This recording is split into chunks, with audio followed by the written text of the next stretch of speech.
অনেকে তো বলছে যে এটা অ্যাকচুয়াল মানুষের রায় না, এসআইআর এর জন্য এটা হয়েছে। আপনি এটাকে কিভাবে দেখবেন? তৃণমূল পার্টির কেউ কেউ অভিযোগ করেছে যে কেউ ভোট দিতে এসেছিলেন, তার ভোটটা অন্য লোক দিয়ে দিয়েছে, তৃণমূলের কোনো সমর্থক। না, ওরা বলছেন যে যারা ভোটার হওয়ার কথা ছিল 26 লক্ষ, তাদের ভোটাধিকার স্থগিত হয়ে গেছে। আমি ধরে নিলাম যে 26 লক্ষ বাদ গিয়েছে, সেই 26 লক্ষ উনাদেরকে ভোট দিলেন, তাহলে ভোটের যে জেতার ফারাক 26 লক্ষর বেশি না কম? বেশি তো। হ্যাঁ, তা যদি বেশি হয় তাহলে তো ওনারা জিততেন না। তো আমি ধরে নিলাম যে 26 লক্ষ পুরোটাই তাদেরকে ভোট দিতেন, কারণ ট্রাইব্যুনালে গেলে 26 লক্ষ সকলেই আসবেন তা নয়।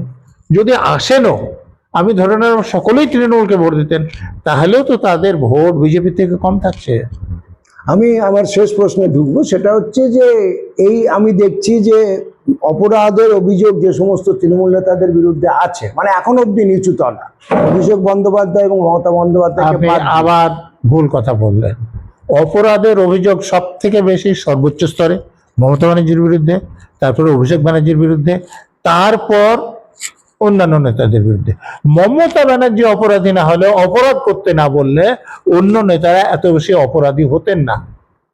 মমতা ব্যানার্জি সরকারি অফিসারদের দিয়ে শুদ্ধ টাকা তুলতেন। আপনি চলে যান, যে কাউকে এসপি করা হবে, কি ওসি করা হবে, কি কাউকে ডিজি করা হবে, সিপি করা হবে, মাসে কত টাকা করে তুলে তাকে দিতে হবে। আপনি বলছেন যে মমতা বন্দ্যোপাধ্যায় অপরাধের মূল চক্রী। সে ব্যাপারে আমার কোনো রকম সন্দেহ নাই, এবং আমি এটা এখন প্রথম বলছি না। মমতা ব্যানার্জি যখন ক্ষমতায় ছিলেন তখনই আমি বলেছি, এবং আমি যেমন একথা আমি বারবার বলেছি যে দেখুন, যে নিয়োগে যে দুর্নীতি, পার্থ চ্যাটার্জির ঘাড়ে কটা মাথা আছে যে মমতা ব্যানার্জির অনুমোদন ছাড়া এই হাজার হাজার যোগ্য প্রার্থীকে বঞ্চিত করে কোটি কোটি টাকা নিয়ে অযোগ্য প্রার্থীদের কাছে চাকরি বিক্রি করেছেন।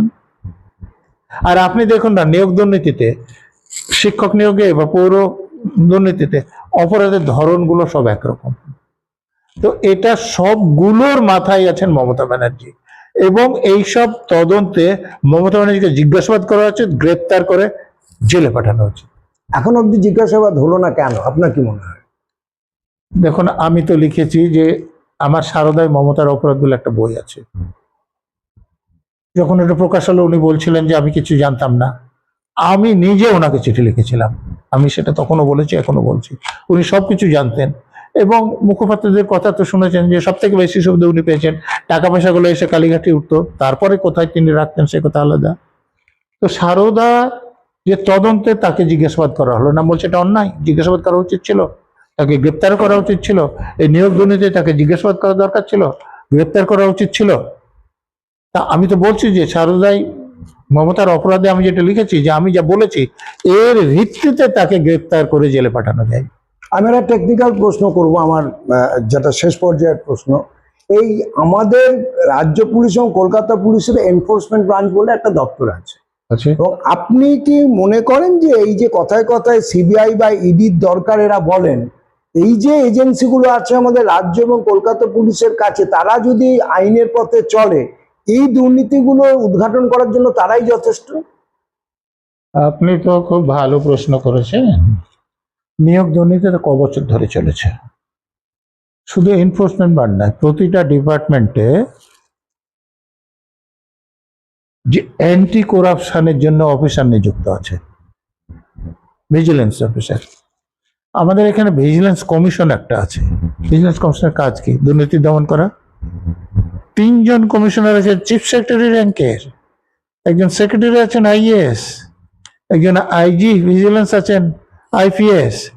ওখানে সিএ বা ইঞ্জিনিয়ার এরকম প্রফেশনাল লোক আছেন যাতে সাহায্য হয় তদন্তে। ওখানে এনকোয়ারি করার জন্য কমিশনাররা আছেন। তো এই যে বছরের পর বছর এই দুর্নীতি পার্থ চ্যাটার্জিরা চাকরি চুরি করলো, মমতার কাছে তো চিঠি এসেছিল। তো ভিজিলেন্স কমিশন কি করছিল? মমতা ব্যানার্জি তো পার্ট ডিপার্টমেন্টের মন্ত্রী ছিলেন, আর ভিজিলেন্স কমিশন পার্ট ডিপার্টমেন্টের সঙ্গে সংশ্লিষ্ট। তাহলে মমতা ব্যানার্জি তো ভিজিলেন্স কমিশনকে বসিয়ে না রাখতেন, তাহলে ভিজিলেন্স কমিশন কোনো কাজ করতো না। ধরুন যোগ্য প্রার্থীদের বঞ্চিত করা হলো, এটা তো মানবাধিকার লঙ্ঘন। এখানে একটা হিউম্যান রাইটস কমিশন আছে, তো হিউম্যান রাইটস কমিশনে একটা অভিযোগ যেত না কেন? কারণ হিউম্যান রাইটস কমিশনে কাদেরকে উনি নিয়োগ করেছিলেন? নপরাজিত মুখার্জি, যিনি নিজে হিউম্যান রাইটস কমিশন ভায়োলেট করতেন। দেখুন, এই নপরাজিত মুখার্জি, বাসুদেব ব্যানার্জি, জেপি রেড্ডি, এরকম লোকদের হিউম্যান রাইটস কমিশন বা ইনফরমেশন কমিশন বসিয়ে এই কমিশনগুলোকেও অকেজো করে রেখেছিলেন, যার জন্য তাদের কাছে কোনো অভিযোগ যেত না। তো এই যে নিয়োগ দুর্নীতি বা পুরো দুর্নীতি, এই দুর্নীতি বা খাদ্য দুর্নীতি, এই দুর্নীতিগুলোতে সব থেকে যিনি বেশি দায়ী তিনি হচ্ছেন মমতা ব্যানার্জি। মমতা ব্যানার্জির বাইরে থাকার কোনো অধিকার নাই, তাকে জেলে পাঠানো উচিত। আপনারা খুব স্পষ্ট মূল্যায়ন শুনলেন, যেখানে কোনো ইফ, যদি, তবে এরকম কোনো বিষয় নয়। আইনের প্রেক্ষিতে ডক্টর নজরুল ইসলাম একজন শুধুমাত্র সমাজকর্মী বা রাজনৈতিক ব্যক্তিত্ব এটা নন। ডক্টর নজরুল ইসলাম এডিজি পদমর্যাদায় শেষ অবধি তার জীবনের কাজ করেছেন। ডিজি হওয়ার কথা ছিল, হতে পারেননি, সেটা অন্য বৃত্তান্ত। কিন্তু তিনি একজন দক্ষ আইন বোঝা এবং আইন মেনে কাজ করা আইপিএস অফিসার হিসেবে পরিচিত ছিলেন তার কর্মজীবনে। সুতরাং তার মূল্যায়ন আপনারা সরাসরি শুনলেন। আপনারা আপনাদের মতামত অবশ্যই আমাদের কমেন্ট সেকশনে জানাতে পারেন। ডক্টর নজরুল ইসলামের যে মূল্যায়ন, সে সম্পর্কে আপনারা কি ভাবছেন। আর দেখতে থাকুন আমাদের এই চ্যানেল TheNewsCounter.s। দেখা হবে পরবর্তী এপিসোডে। সকলে খুব ভালো থাকবেন।